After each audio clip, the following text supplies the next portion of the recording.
우리 집 주치의와 함께하는 시간 데일리 건강입니다. 오늘 함께할 우리 집 주치의는요. 신경외과 전문의 권종규 원장 모셨습니다. 안녕하세요. 네, 안녕하세요. 신경외과 전문의 권종규입니다. 네, 자 오늘은 어떤 질환에 대해서 알아볼까요?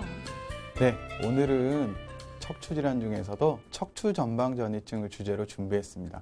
쉽게 말하면 척추뼈와 뼈의 정렬이 어긋나는 상태를 말하는데요. 보통 허리 통증이 있으면 디스크가 아닐까 생각을 하지만 고령이거나 아주 어린 환자들에게서 허리 통증이 있다면 꼭 생각해 봐야 할 질환입니다. 어떤 이유로 뼈가 어긋날 수가 있습니까? 네, 척추전방전이증의 원인은 크게 4가지 정도인데요. 첫 번째로 태어날 때부터 생긴 선천성이 있고요. 방금 말씀하신 것처럼 척추분리증으로 생긴 척추분리성, 그리고 나이가 들어서 뼈와 디스크 관절이 약해진 퇴행성, 외부의 충격으로 인해서 골절 등으로 생긴 외상성이 있습니다. 선천적인 건 뭐 뼈가 약하게 태어난 겁니까? 네, 선천적인 것은 태어날 때부터 뼈의 일부분이 없다든지 어긋나 있다든지 이런 분들이 있으신데요. 이런 분들은 불안정해져 있는 상태이기 때문에 생길 수가 있고요. 척추 전방전이증 환자의 한 15% 정도가 선천성입니다. 그렇군요. 그리고 퇴행성도 하나의 원인이라고 짚어주셨는데 그러면 이 척추 전방 전이증은 퇴행성 척추 질환 중에 하나라고 보면 될까요? 네, 척추 전방전이증의 원인 중 많은 경우가 퇴행성으로 생기는 경우입니다. 나이가 들게 되면 척추를 구성하는 디스크나 척추의 후관절, 인대 근육이 약해져서 생기는 경우인데 디스크나 협착증을 같이 동반한 경우 척추 전방 전이증이 생기면 어떤 증상들이 생깁니까? 네, 척추 전방 전이증이 생기게 되면 보통 디스크 증상과 협착증 증상을 같이 가지고 있는 경우가 많은데요. 주로 허리 통증, 엉치 통증, 다리 통증 등 다양하게 또는 복합적으로 나타날 수 있고요.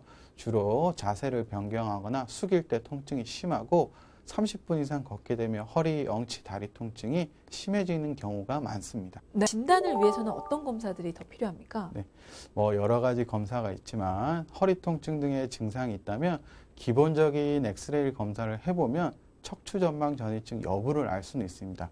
그렇지만 어느 정도 진행되었는지 심한지를 알기 위해서는 CT나 MRI 등의 검사가 필요합니다.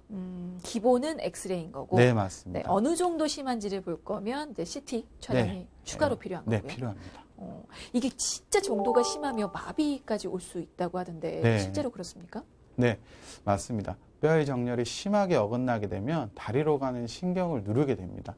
처음에는 통증이 심하다가 시간이 경과하게 되면 걸을 때 발이 끌린다든지 신발을 신을 때 불편한 증상이 생기게 되는데 이것은 마비가 생긴 것으로 볼 수가 있습니다. 자, 척추 전방 전이증으로 진단을 받았을 때 네. 어떤 치료들을 받을 수가 있을까요? 주로 척추 질환의 치료가 비슷하게 되는데요.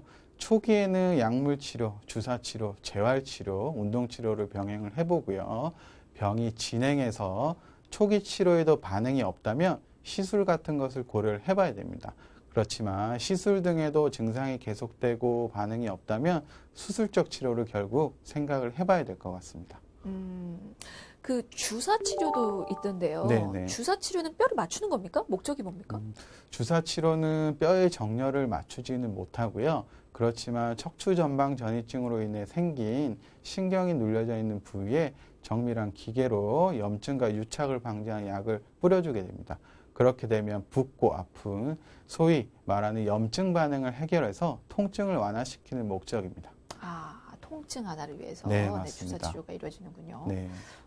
그 요즘에는 도수 치료도 많이 받던데요. 혹시 네. 도수 치료로도 어긋난 뼈를 이렇게 바로 잡을 수도 있을까요? 도수 치료, 추나 치료는 어긋난 뼈를 치료 당시에는 일시적으로 맞출 수 있지만 다시 일어서서 생활하고 걷게 되면 원래대로 돌아가기 때문에 근본적으로 치료할 수는 없습니다. 다만 도수 치료 등을 받게 되면 굳어져 있는 근육, 인대, 자세를 바꿔서 신경 압박을 완화시킬 수 있어서 증상을 일부 호전시킬 수는 있습니다. 그러니까 보조적인 치료법이지 주치료법이 될 수는 네, 없군요. 맞습니다. 알겠습니다. 자, 그렇다면 어쨌거나 수술적인 단계까지 가기 전에는 네. 뭐 보존적인 치료를 대부분 시행을 해 보실 텐데 네. 그것만으로도 충분히 상태가 좀 호전이 될 수가 있을까요? 네. 척추 전방 전이증이 심한 정도에 따라서 4단계 정도로 나눠지게 되는데요. 1, 2단계는 보존적 치료로도 호전되는 경우가 많지만 3, 4단계는 보존적 치료로 호전되기 어려운 경우가 더 많은 것입니다. 수술이 필요한 경우는 그럼 어떤 경우입니까?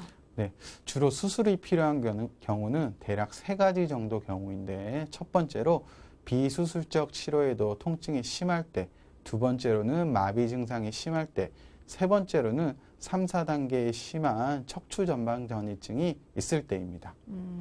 수술적 치료 전에 일단은 내시경 치료부터 진행하신다고 말씀하셨는데 네. 그 둘은 어떤 차이가 있나요? 네, 쉽게 말하면 내시경 치료는 치아로 비교했을 때 금리 치료, 수술적 치료는 임플란트 치료라고 볼 수 있는데요. 눌려져 있는 신경을 풀어주고 감압해서 자기 것으로 쓰게 해주는 것이 내시경 치료라고 한다면 완전히 안 좋은 것을 다 새롭게 교체해 주는 것이 수술적 치료입니다.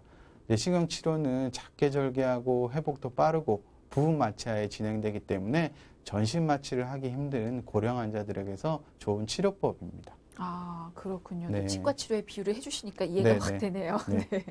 그리고 사실 척추 치료는 굳이 수술까지 가지 않더라도 재활이 꼭 필요한 걸로 알고 있는데 맞습니다. 재활 기간은 따로 두고 치료를 받아야 되는 거죠? 네. 통증이 심할 때에 비해서 80% 이상 좋아지면 재활 치료를 빨리 시작하는 게 좋고요. 최소 3개월 정도 이상의 재활 기간을 잡으셔야 됩니다. 재활은 빠를수록 치료 효과가 좋기 때문에 조기에 시작하는 것이 제일 중요합니다. 오늘은 척추 전방 전이증에 대해서 살펴봤는데요. 뼈가 어긋나 있는 상태라고 하니까 아, 이거 반드시 수술을 해야 되는구나 라고 생각하실 수도 있습니다. 하지만 너무 상태가 진행되기 전에는 보존적인 방법으로도 충분히 치료 가능하니까요. 일단은 전문의와 상담부터 하시면 좋을 것 같습니다. 자, 오늘은 여기까지고요. 지금까지 신경과 전문의 권종규 원장이셨습니다. 말씀 감사합니다. 네, 감사합니다.